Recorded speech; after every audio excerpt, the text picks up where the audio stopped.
We're live. We're live, and we're recording this for future people that can watch it anytime after this. It'll be on YouTube and Facebook and blah, blah, blah, blah. So welcome, everybody. Welcome back to another episode of Table Talks. And today I am in conversation with a 26-year veteran of our manual therapy world, a leader in the teaching world and a presenter at past and upcoming fascial symposiums, a man that needs no introduction, but I'm going to introduce him anyway. And I'm talking to Robert Libbey of the ligamentous articular strain technique, or A.S.T technique. Rob, welcome. Good morning, everybody. Hope everybody has brought their coffee. Yeah, and water and just thank you to everybody that sent in some questions. I've got some questions from everybody ready to go here, so we'll get to those near the end. I'll leave some time at the end. Oh yeah, I forgot to put my timer thingy on, so we're not like an hour. Because you and I, once we get started, man, oh my gosh. We were 90 minutes yesterday. For our 35-minute chat. No. Oh man, at least there wasn't beer involved. All right, so I'll set that up. So yeah, we had a great chat recently, and I really wanted to share a lot of the things that I know about you. I mean, you and I have known each other. I think the first time I met you was in 2012 at the Fascia Symposium or Congress in Vancouver, and then sporadically we taught together in the same building, and then a couple of times taught together in the same room at different annual general meetings for, I forget, Manitoba, Saskatchewan, and yeah. So I've known you for a while. We've worked together for a while, and I've had a great admiration for your work and wanted to share all of that with the world. Nice. So I guess I'd really like to find out, or maybe you just give me a background into how you became a therapist. I had a couple of injuries in high school, and on sort of one side of my family there's medicine, and on the other side of the family there's military and policing sort of things. So my genetics were kind of split both ways kind of evenly, and so I had a couple of injuries, and I'd been through some rehab with a chiropractor. My uncle's a chiropractor also, and I thought, you know, that's an interesting sort of profession to sort of get into. And literally I had an application for the RCMP in one hand and an application to Canadian College Massage Therapy in the other. And I figured, well, I'll apply for massage first. And if that doesn't happen, well, then I'm heading off to Regina and going to Depot. So the massage application got accepted, and I started in 92, January 2nd. I was in Ontario, Canadian College of Massage and Hydrotherapy. Wow. So yeah, that's essentially how I got started. Was getting treatment from a chiropractor. I thought that would be something that I was interested in. Yeah. But at that time, sciences weren't strong for me, and I didn't really understand that the amount of science, heaviness in science background and education the chiropractic curriculum was.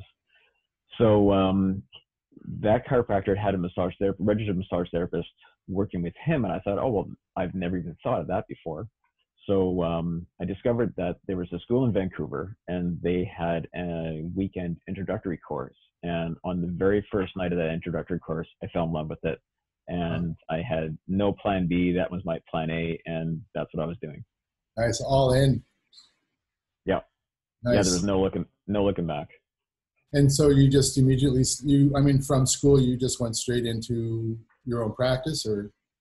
Yeah, from after graduating, came back to BC, wrote board exams, and literally started practicing as soon as I was registered. Nice. You know, I think it's probably good for new therapists to know, but also students to know. But first, I've known you more as a teacher, and I've watched you teach. I've never actually taken your class, but it is a plan. And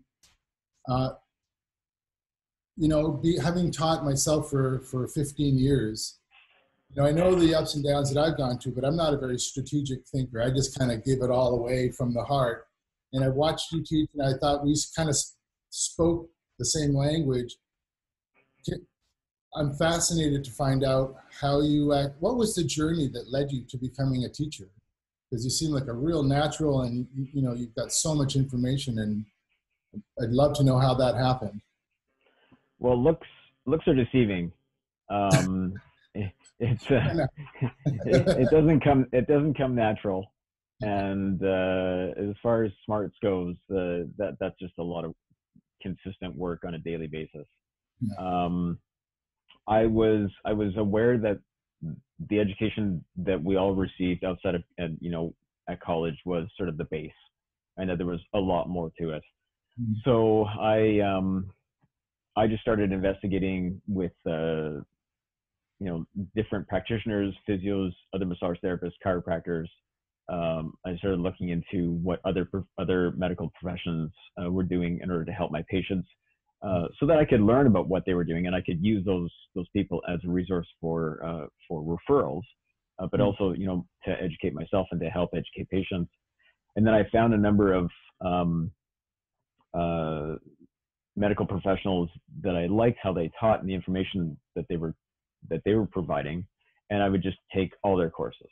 And in some people, over the last 26 years, I've taken their courses multiple times, because as they've grown, how they've taught and their content has also changed.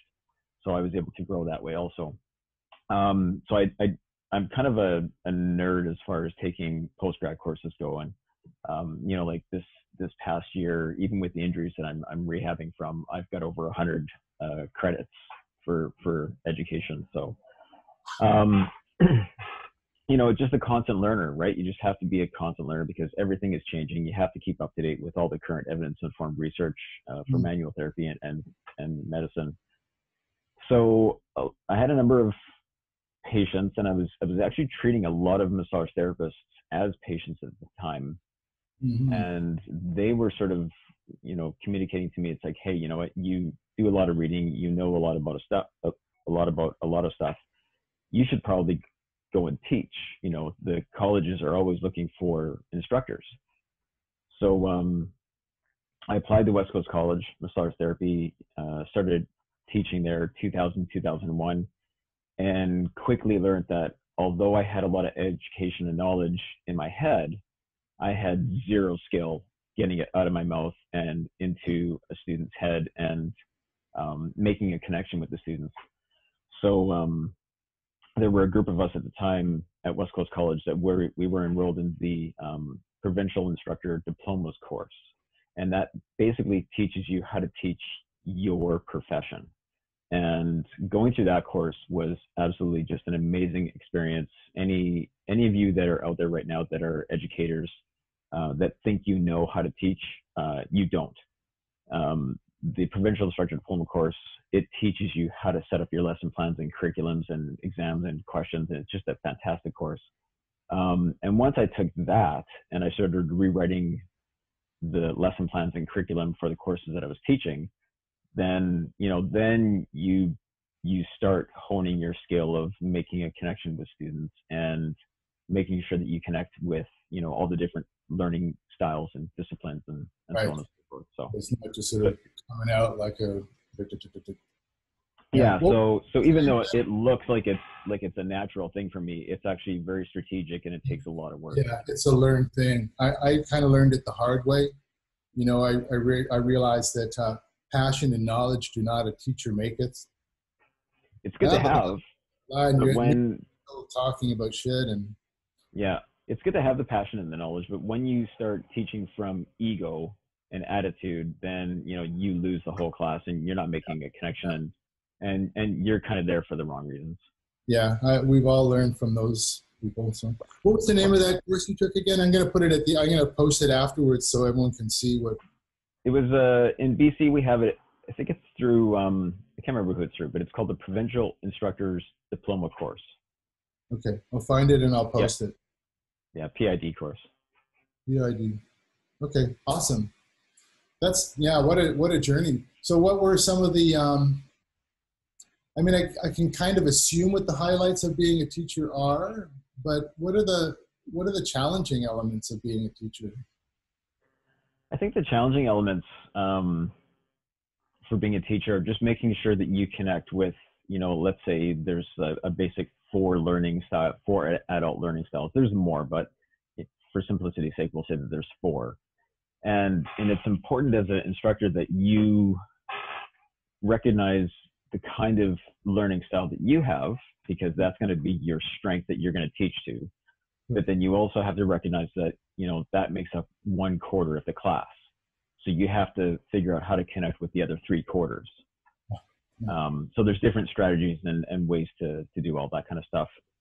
And I think the other challenging thing is that when you try and communicate something to somebody and it's just not in the format that they get, then you have to switch how you see it and change it to their perception, and then try and word it back to them so that it actually makes a connection with them. Nice. I guess, actually, while I'm hearing this, I'm realizing that the question was really geared, it was obviously geared to you, but it was really sort of inadvertently geared towards people's potential students of your class, or any class, really. How do I word this? Being in a classroom situation, being at the front of the room, being qualified to be at the front of the room is one thing. The challenges that I have are connecting with every single person, even the person that says they're just there for the credits. I spend a lot of extra time with them, not just trying to win them over, but just sort of give them a real purpose to be there. And so I guess the question is sort of geared to potential students, like, what's the mindset you can go into? And this is what's happening at the front of the room. Here's the words you never hear. So really, I didn't really think about it like that when I wrote it down, but that's really where the question of challenging as a teacher came from. But it's a good answer. Are those four learning styles the thing you learn in the PID? Yeah, it's one of the things that you learn. Yeah, it's taught throughout all the courses, but there is a course that is heavily, when I went through it was heavily focused on that. So specific to that. Yeah. And I've been in those situations where I used to start my class by saying, just give me 10 seconds. Who are you? Why are you here? What's your history? That kind of stuff. And I remember I had one experienced therapist. I think she was there. I think she had this is about a decade ago. So I think at that point she had about 26 years experience. And she's like, I'm just here for the credits. I don't believe anything that I don't think I'm going to learn anything from this course. I've been to see lots of other people, and you might as well just give me my certificate now, and I can just stop wasting your time.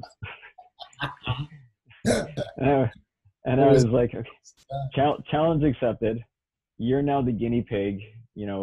Get up here to the front of the class. Nice. And let me show you what we're going to do today. But I've always taught from the perspective of that what I teach doesn't work for everybody. Yeah. And it's not one of those things. I don't want to be one of those gurus that says, it's always this way. It's always going to be blue skies and white clouds, and it works on everybody. It's like, no, it doesn't work on everybody. And, we know what the percentages are. And so, so I was just open and honest and had her up at the front, and we actually made some amazing changes in her knee that she was shocked about. Nice. And, she became a huge advocate for me. So that was awesome. Awesome. Nice outcome. Yeah. It's not always rainbows and unicorns. And I like that idea. It kind of makes me think that maybe the best approach, even nonverbal, is to come in from let's just try this on for size. You signed up. It's got nothing to do with the money anymore because you're here. Yeah. We made this kind of a commitment. There's got to be at least 51% of you that's ready to take something in. Yeah. John Maxwell wrote a book called The Five Levels of Leadership. Mm-hmm. And, at any point in time, you are either level 1 or level 5 with whoever your audience is. Yeah. And level 1 is, you know, for example, some people are tuning in because they've heard your name, they've heard my name, they've heard a little bit of reputation, but they don't really know anything about us. So they're here, we're level 1 at this point. Level 2 is like, well, I'm here, but I'm here not just because of who you guys say you are, but I'm here basically just for my own benefits. I want to know what I can get from you so that I can take it and I can learn it and do something else with it. And then you go all the way through to level 5, where, you know, level 4, level 5 is that you've actually taught people, you respect them, they respect you. There's an amazing sort of relationship that is there. There's no egos. Everybody's on the same level playing field. And now those people that you've taught are now leading others. And, you know, you always have that sort of dynamic in a classroom also. And with that person that was just there for the credits, well, to her, I was at level 1. And over the course of the weekend, my challenge was to get to maybe like a level 3, level 4 with her. Yeah. Nice. So, interesting challenge on top of just being able to offer your, you know, your information in your heart. Yeah. Would you be comfortable sharing some of your top teachers, like the people that taught you to be a better, like maybe you took a course and went, wow, I want to be more like this. I want to come from that place, or, you know. Yeah, there's a number of people that they had various aspects that with everybody, and also with myself, there's various aspects that we all have that we like and that we don't like. It's like, well, I really like that about that person, but I don't really want to do that. You know,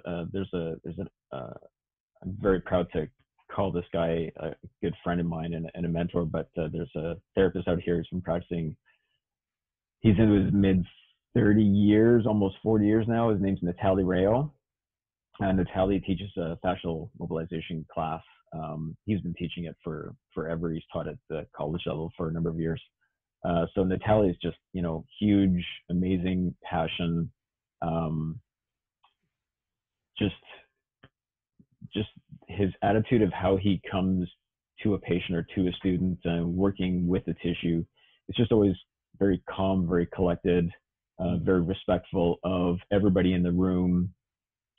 Just an incredible man. Next would be a really good friend of mine that I graduated. Actually, we graduated together. His name's Chris Hagee. Chris Hagee introduced me to the Provincial Instructor Diploma course. He actually helped me get into West Coast College. And he now runs the only, I think it's still the only privately run and funded cadaver dissection lab in Canada. And that's in Coquitlam here. So he runs somatic explorations. So Chris is just an awesome guy.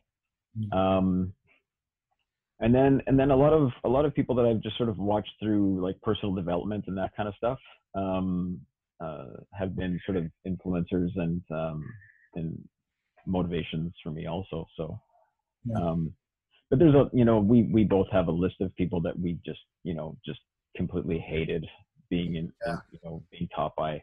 I remember spending somewhere between $1,500 and $2,000 for this 6-day course that was taught by an international, group of supposed leaders that were from somewhere in Europe. And these two main instructors had been taught by the one main guy that came up with the theory or the idea, but they had learned from him at completely different times.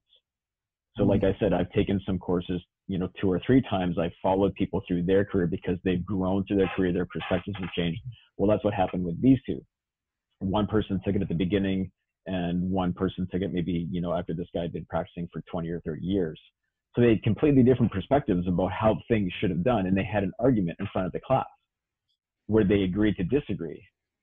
And I was like, I'm paying $2,000 for people to have an argument and waste 90 minutes.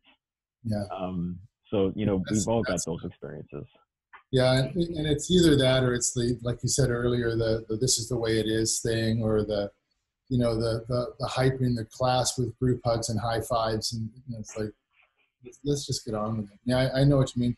And I have, and it was more than $2,000 for that weekend. The getting there, the course itself, the getting there, staying there, being there, eating, all that, the rented car, all that. Yep. And I still want, I go with no expectations now.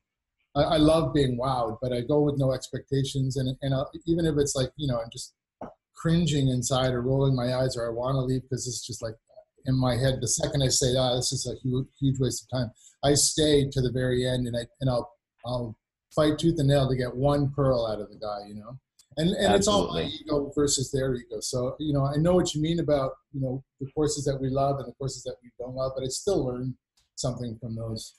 Or I like to think that I do. Or it sounds good now that we're live. But even though I don't resonate with maybe their style of instruction, at least I'm there. I'm gaining the content and the information, and then I can take all of that and I can process it and I can incorporate that into my own stuff for education with my patients afterwards.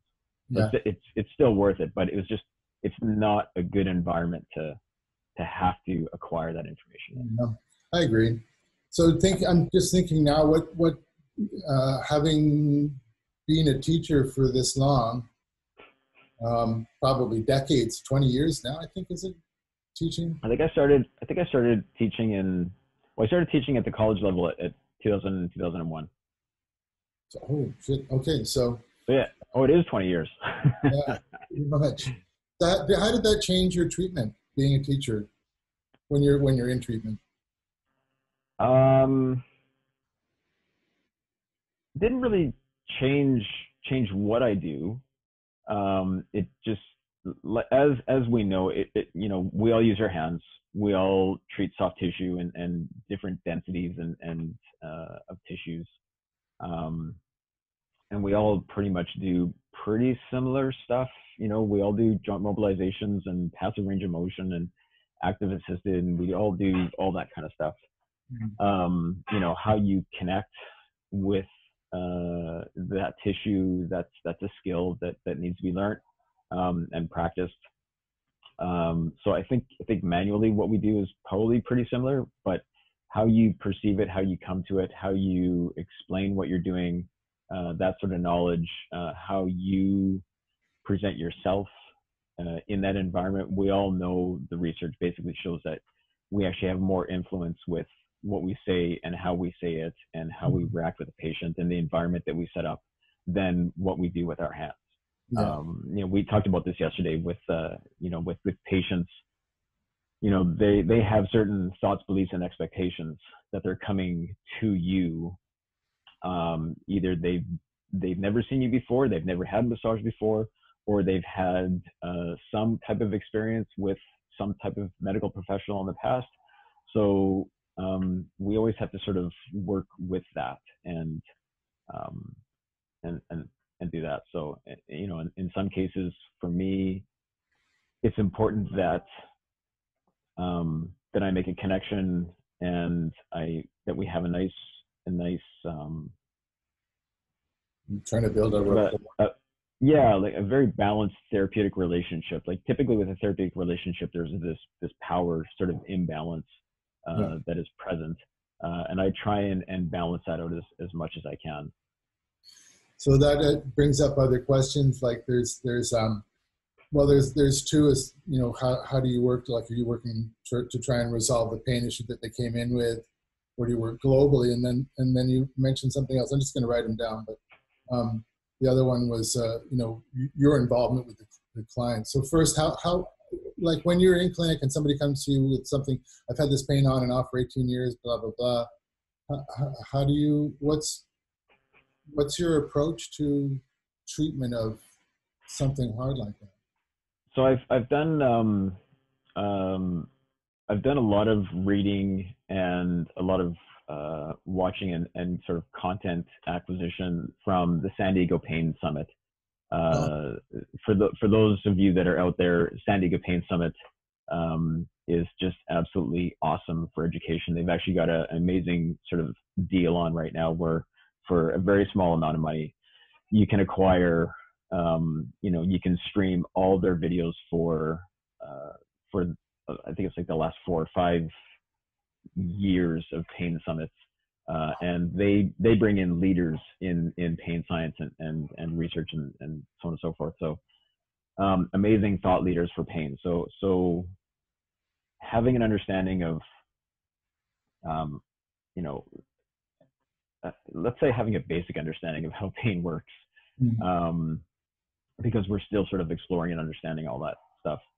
We understand that, we come from sort of the biopsychosocial sort of perspective, for simplicity's sake. And we recognize that as just manual therapists with just manual therapy, we're not that good. We're not that good with changing someone's pain. We're all amazing at restoring function. I can take a joint that is limited with range of motion and I can get full range of motion. But as far as mitigating the pain experience for the patient, I know that as a pure manual therapist that we kind of suck at it. But there's some strategies that we can all sort of utilize in order that work far better than manual therapy on its own. And when you incorporate these other techniques with manual therapy, then we start having amazing outcomes. So we have what are called top-down and bottom-up sort of perspectives. So a bottom-up would be your manual therapy. A top-down would be sort of communication, working with those thoughts, beliefs, and expectations with your patient. What kind of environment are you treating in? What kind of wording do you use with your patients? What's the narrative or the stories that you tell your patients about what you're doing, how you're doing it, why you're doing it, and just sort of like how you treat your patient. We talked about this a little bit yesterday, that, a lot of therapists, they get into the habit of when they've been seeing patients for a period of time, some people get a little bit complacent. And basically you're in the room for 30 seconds. Okay, how are you doing? Any changes? No changes. Okay, everything is no new, no red flags. Okay, just great. Get on the table. I'll be back in a minute. Yeah, I'll take care of it. Yeah, and then you go get a coffee, you come back in, you just start treating. There was minimal assessment, if any. Maybe you were doing an assessment, watching and, being observant of your patient while you had 30 seconds with them. But there are those therapists, but then there's some really other amazing therapists that are out there that, they never do that. So I'm not blanket saying that everybody's like that. So yeah, would never take that out of context. Sorry, go ahead. But what I do is, when a patient comes in the room, I'm comfortable with maybe the first 5, 10, 15 minutes of just sitting and having a conversation. It may have been a week or 10 days, or it may have been a month since the last time I saw this person. I need to catch up. We need to catch up with each other and see what's going on. And I think it's really important for patients to have that opportunity to be heard, because they don't get that with a lot of other medical professions. And one of the things I said yesterday was that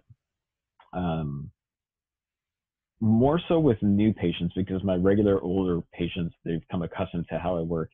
But with new patients, they've gotten used to sort of giving their 30-second spiel about what's wrong with them and what they've been going through, because typically that's the only amount of time that they've had, or maybe a little bit more. But I will strategically create an awkward pause. And because it makes them uncomfortable, and then just keep on talking. People don't like pauses. They don't like silence. Oh, that's wonderful. I love that. We know that people like to talk about themselves, so they're going to try and fill the space, and that's sort of where we get a lot of truths that come out. So nice. Yeah, it's not. They're not going to fill it up with just fodder, like small talk. They're going to continue on with the stream of consciousness that you started. Let's find this out. Yeah. The other thing we talked about yesterday was oh dear. There's you still hear me? Oh yeah.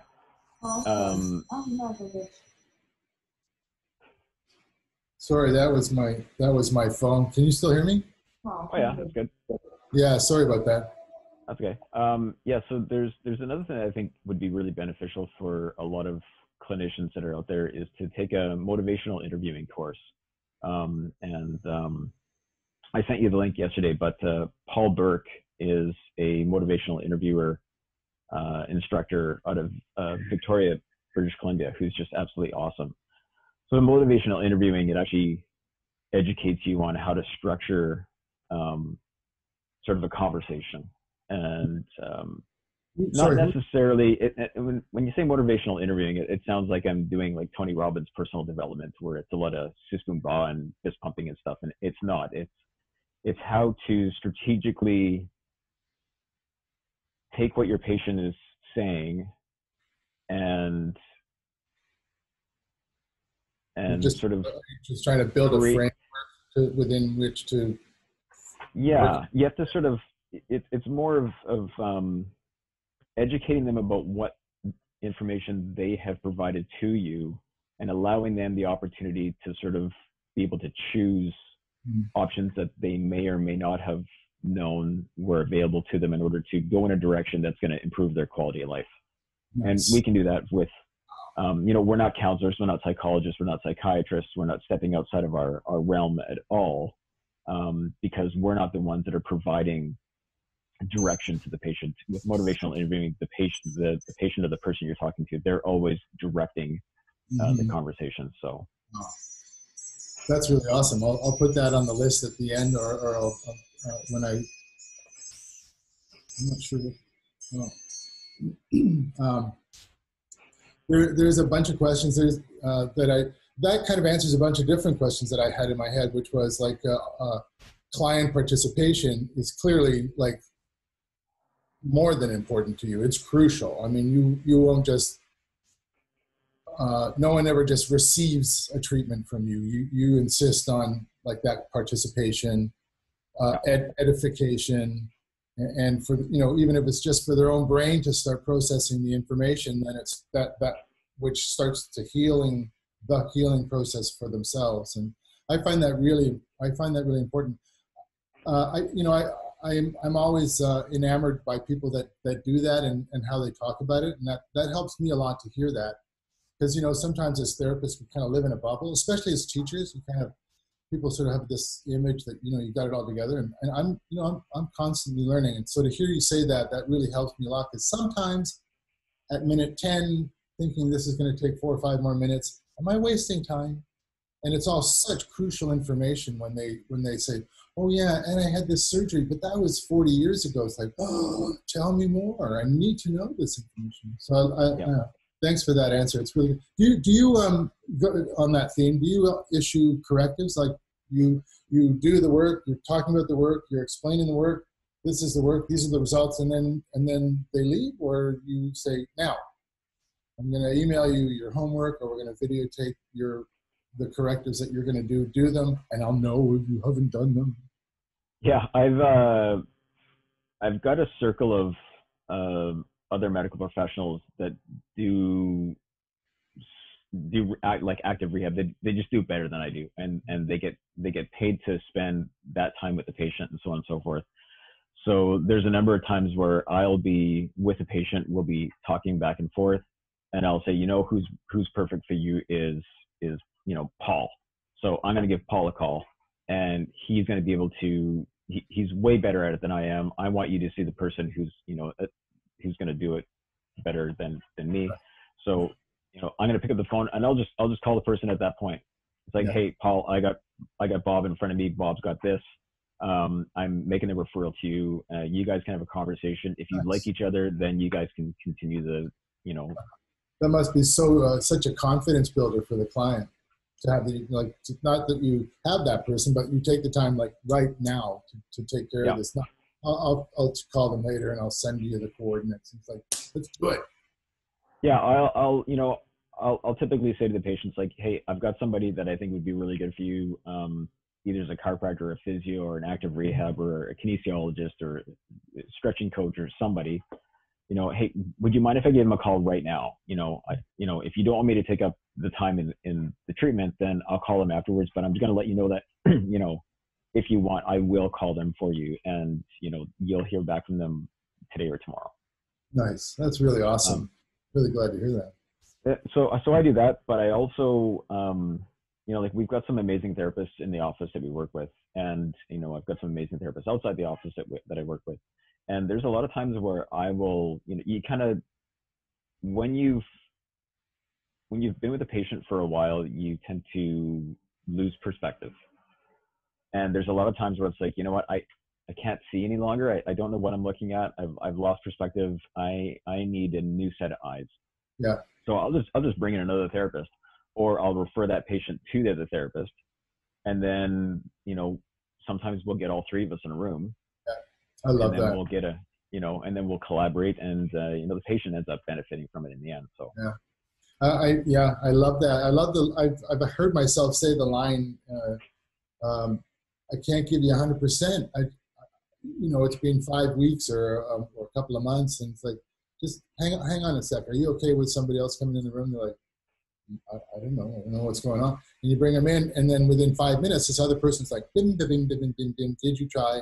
What about this? And the person on the table like, holy shit. And then all of a sudden you got two people working on them, and there was my thought was, I didn't really put much thought into it beforehand. I just went ahead and did it, and I thought afterwards, was I really being imposing? Was I sort of out of line? But their response was like, I have never had anybody care that much. I've never had anybody like, it's all, they weren't really suggesting that other therapists were egotistical, but it's just like the other person was just diving in and trying so many things and never stopped long enough to say, maybe I'm not the right guy. Yeah. So I learned a lot on that. So I'm really glad to hear you say that. I have a bunch of questions about fascia congresses and those takes, but you said you had some other questions that other people wanted to ask. Let's one of them was Matthew. Thanks, Matthew. Hope you're here watching. Matthew had asked about recommendations for massage guns. So we've seen a number of those different products that look like a gun, and basically it's got a thumper at the end of it or something. His question was about recommending any of those products for patients. I use a thumper in my own practice. I use it strategically because I know that it stimulates certain mechanoreceptors at certain areas, and it does certain things neurologically. As far as recommending patients to get it, I don't know if that's within our scope of practice to recommend that a patient do that, because there's always liability and a risk of harm that comes along with that. You can tell a patient don't use it over hard tissue, but all of a sudden they're taking the massage gun to their spouse, and they're massage gunning the spinous processes or the skull or something, right? And there's just a liability that kind of goes with that. So I don't really recommend that, but I have had a number of people that have gone out and they've bought their own stuff, and then they've come in and say, hey, what do you think about this? I will then, I'll ask them to bring it in, whatever that is, so that I can have a look at it. And then I'll say, okay, here's how I would like you to use it. Don't use it this way, use it this way. And then that all gets documented in their chart notes, so that, liability is right, for sure. With. Yeah. But I don't have any specific one that I like. Thumper was the only product that was around when I started, so they're kind of my go-to is what I use. So as you work with a lot of ligament stuff, are you doing the percussion on ligament, like on joint tissues or no, I don't do any of that stuff. Okay. Was there another question there that was? That was the main one. That was the main one so far. Okay. So I'm going to go back to you attended, I know you've attended several fascial congresses, and that you were part of the British Fascial Symposium, and that one that you were supposed to go to in Berlin, I think, and then you ended up having a car accident. Yeah. Like the day before or something, before you're supposed to leave, and couldn't make that. 4 days before, yeah. Oh, gosh. What's your take on let's say I'm asking on the behalf of anyone that's watching that's either a new therapist, a student therapist, An old timer, lots of experience that's never gone. What's your recommendation on the fascial congresses? I think they're awesome to go to, because it's not just a room of massage therapists. It's a room of medical professionals and scientists and researchers and clinicians of all different disciplines. I think it's great to go to because it gets you into the science and the research of the tissue, of fascial tissue. There's a lot of myth and trend that is out in the profession all over the place, and gaining the education, the knowledge from the actual scientists and the researchers, and listening to them say, it does this, it doesn't do that. But then, looking through social media and seeing all these claims from people who don't really understand any of the science or the research into the tissue, it puts you in a different category. So you'll have patients that will come to you and say, oh, hey, I went and I saw this other practitioner and they said that they stretched my fascia and they stretched my IT band and they were able to, mold this and move this and fix me. Yeah, they were able to fix. Yeah, we don't use. We have a joke in our office that we don't use the F word any longer. Yeah, we don't fix anybody. Fix is a fourth word. Yes, so it gives you the knowledge and the education to better educate your patients on what really is happening and what the scientists and the researchers are saying that we're capable of doing as manual therapists and what we're not capable of doing. Yeah. And they're all really good at doing that. I know Robert Libbey is always really fantastic at saying, we used to think that we could do this, but now we know that we can't. And what we know is that we actually don't know what we're doing. Yeah. Or we know that we can do this, but we can't do that. So the congresses are awesome for that stuff. Good point. And I always really enjoyed Robert because I couldn't really keep up with what he was talking about in his abstracts when he would put out information. But then I saw him on stage, and not only is he charismatic, he speaks very well and enormously knowledgeable. But one of the things that he said, and it was a takeaway on that particular portion of that day, was he was like, we practice this. We don't do this. Like we are experts at this and we do it like this. We practice this. And I learned something yesterday that I now have to take out of my speech to you because I realized, it's a 5-minute conversation in the hallway with one of the Steckel family, and I need to adjust. And so that was my big takeaway, was people like that say, keep us humble. Yeah. Rather than humiliated. And I really, I was aware of the fascial congresses from Betsy Ann Barron and Doreen Killens, and they'd gone to Holland for 2008, I think. And then, said, you really need to come to this in 2012. And I went in with a big open mind and open heart. And it was like drinking from a fire hydrant. I was just like, the end of day one, everyone was like, let's go for a drink and dinner. I was like, I can't lie down. I can't even think. And I was exhausted from the amount of information. But by the end of the weekend, my feeling was this is probably the most important thing I could be doing as a therapist for my clients and for my students. And I was very impressed. I think you said something like this. I was very impressed by the fact that there was like 1,000 people in that room, in the morning and in the evening, and then there were the breakaways during the day. At least 500 of them were therapists. Apparently the congresses in 2008 and earlier, it was all scientists talking about fascia and a couple of therapists going, yeah, I get that. And then over the next 8 years, they'd grown to like 50-50. So people like Schleip and Tom Myers and Bill Headley, and the guys who make the films, the scientific, the medical films of Strolling Under the Skin. Yeah, Jean-Claude Gumberto. Yeah, Jean Barcourt. Yeah. And I think my feeling was, yeah, we should all go. They can be enormously expensive to get there and be there and stay there and get in the door.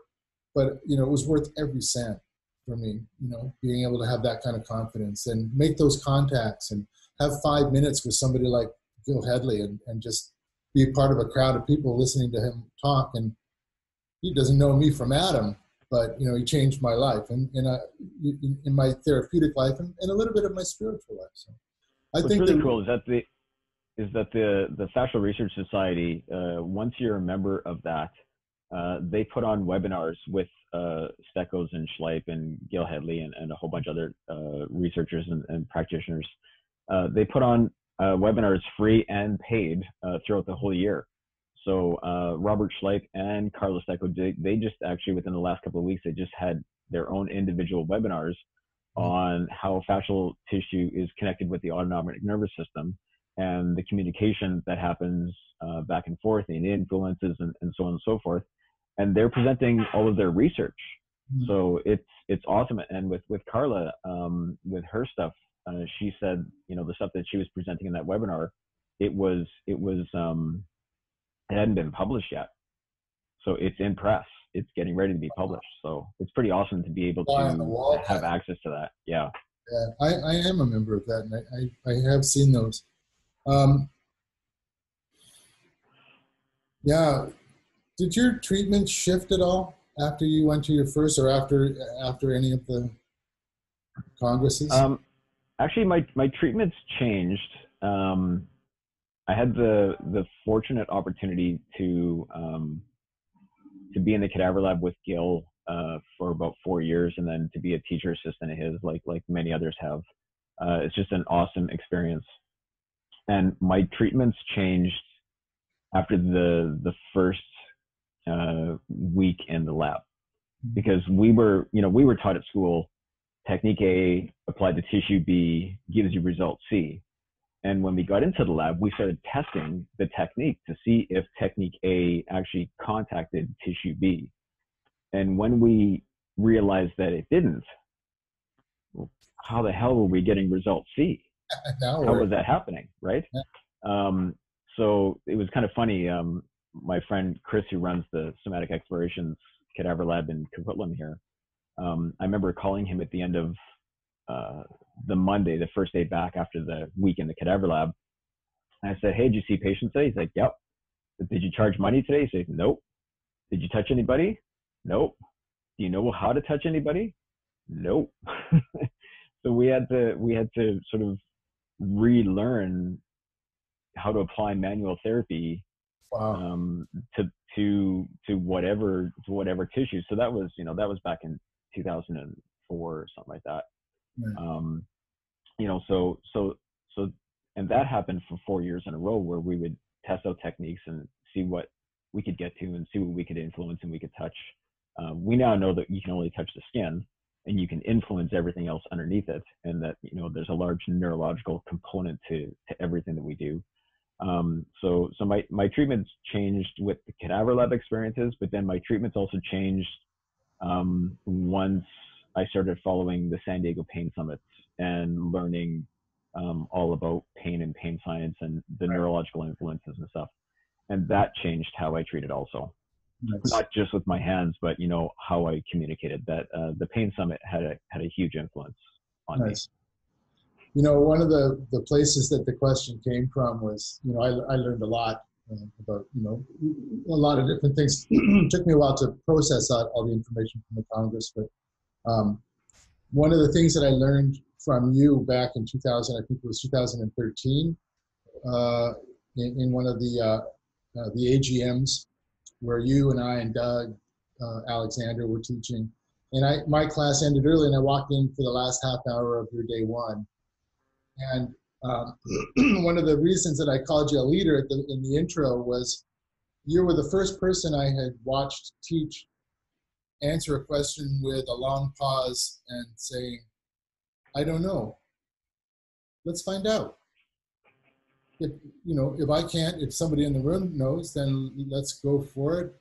And but otherwise, let's find out over lunch. We all got cell phones. Let's find out." And I was just like, yeah, the humble approach to just being the authenticity, not humble, just humble, but the authenticity, and it really it changed me, and I appreciate it. So thank you for that. And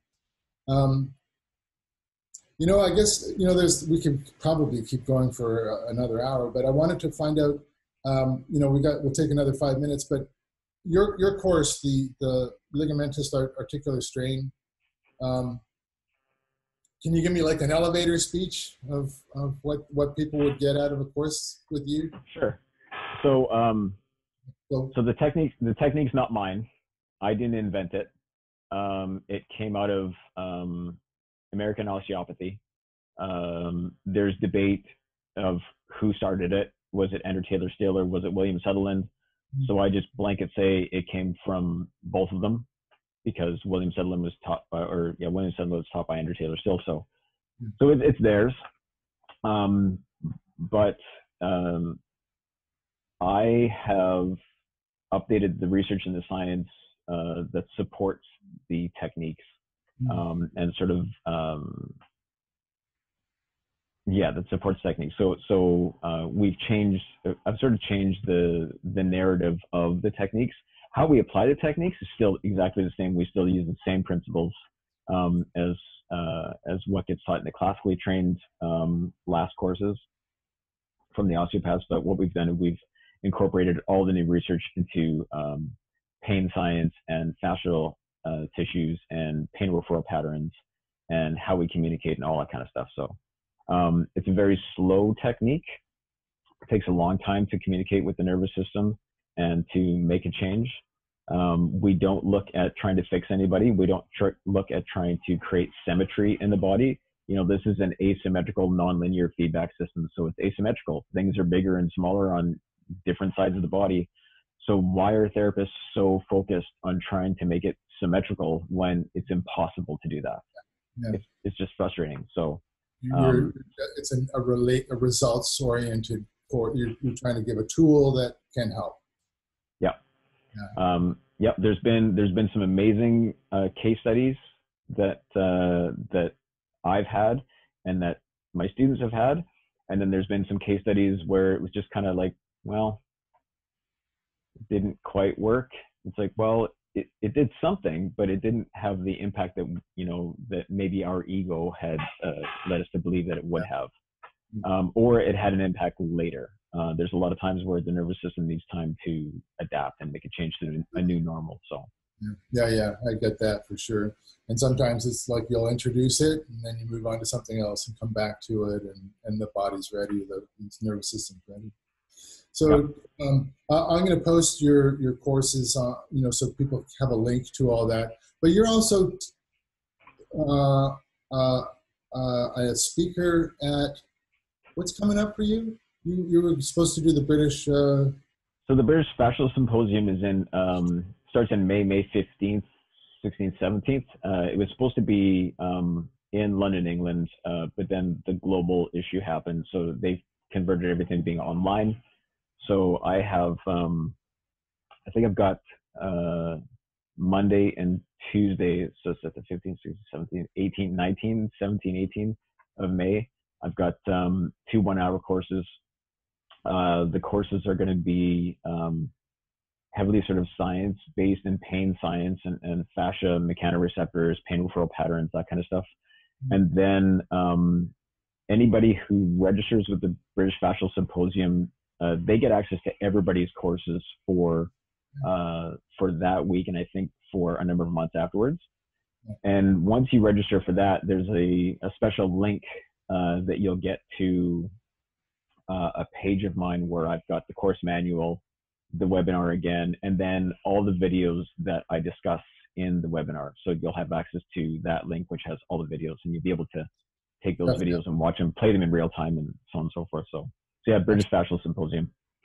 Yeah, I'm glad that you're presenting. I'm going to sign up for that. I had forgotten all about that in the last 6 weeks. I was aware of it before, and I knew I couldn't go, but now that this is an opportunity to do it online. There's some awesome people that are going to be there. Like Robert Libbey's going to be there. Sue Hintzman's going to be there. David Lezenik is going to be there. So he's a biointegrity guy. So there's tons of people that are signed up for the online stuff. It's going to be an absolutely fantastic symposium. Yeah. So if we wrap things up a little bit, if you have one thing that you would like to leave, like a pearl of wisdom or a knowledge bomb that you want to sort of something that took you decades to learn and you can give it away in 1 minute or 5 minutes? Well, just a couple of things. That I've got a book that's coming out. We're just in the final stages of getting it made, getting it published and so on and so forth. So I'm supposed to be on. Right? Yeah, yeah, that's on ligament pain referral patterns. A lot of people don't know that ligaments actually have specific reproducible pain referral patterns. And that it's all based on research and science, all published papers and texts. And it includes the pain referral patterns. It includes all the images. It includes charts of neurological innervations. So there is no one neurological innervation for joint tissues that exists. There is for muscles. You can find a muscle and you know what nerve root is, C5, C6, C7, and so on. But for specific ligaments and specific joints, there's no one all-encompassing chart. It's kind of just spaced throughout all of the texts and the research papers. What I've done is I've accumulated everything into the text. So I've gone through and I've done all that stuff. It's still a project that is always sort of happening, always acquiring new information. So I've accumulated all that into there, and then we've created brand new images for the neurological innervations for cervical, thoracic, lumbar, pelvis, and then all the extremity joints onward. So it's a huge project. You made too, eh? I got you sent me the post. Yeah. Okay. Yeah. But yeah, as far as therapists go in practicing, the one thing would be get as much education post-grad as you can from people that you respect, and talk to other people, talk to your other colleagues and see who they respect and who they've had good experiences with. And then just start continuing to educate yourself. Slow down in your practice, take your time. An hour can go by really quickly, or it can take a long time to go by. Sort of just change your perspective and slow down your hours. And, we're there to help a person. We're not there to fix, a car. So just take your time and just always be learning. Nice. Slow down. I like that. That's really awesome, Rob. Well, so go ahead. If people want to get a hold of me, they can go to Last Site, LAST-SITE. They can go to lastsite.ca. That's ligamentous articular strain technique. There's a new webpage that we're just getting built right now. It's called ligamentpain.com. Mm-hmm. You can go to that. That'll be where you can purchase the posters in the book, and license the images and stuff afterwards. So yeah, lastsite.ca, or on Facebook, right? People can always find me on Facebook and send me messages that way. I'm pretty good at getting messages back to people, within a couple of days at least. Yeah, I'd love to hear from anybody. For sure. I think people are going to want to ask you lots after this, because I feel like we only just kind of got started. Just scratch the surface. Yeah. But I'll put all those links up on the YouTube channel and Facebook, and I have to admit I'm not really sure how to work with Instagram, so maybe somebody else can help me with that. But I really want to thank you so much for all your generosity and all sharing your knowledge and spending some time, and I'm sure we'll catch up another time. And when the Fascia Congress comes here in Montreal, you've got a place to stay. Cool, absolutely.